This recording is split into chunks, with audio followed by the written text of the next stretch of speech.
Mai 68, le printemps de Prague ou la révolution cubaine. La grande histoire retient des événements marquants dont nous gardons tous des images en tête. Mais le siècle passé témoigne aussi de révolutions plus douces ou plus latentes. Le Front populaire, l'apparition dans nos banlieues de bars HLM. Cette idée d'exposition de ma révolution, elle est venue aussi parce que l'année dernière, on fêtait les 100 ans de la mairie communiste à Saint-Junien.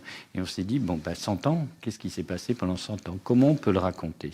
Et donc, on le raconte de cette manière-là, poétique, humaine, en dehors, je dirais, un peu des clous de l'histoire, mais qui font l'histoire. Une poésie exacerbée par ses textes, des écrits élaborés lors d'ateliers d'écriture menés par une écrivaine.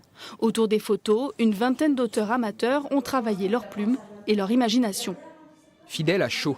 Il a une belle montre en or. Les révolutionnaires y ont droit aussi? Il y a un homme qui sourit. Il y a un homme qui a peur. Celui qui sourit regarde-t-il celui qui a peur? De combien de sourires, de peurs sont faits une révolution ou la contre-révolution, comme nous vivons maintenant?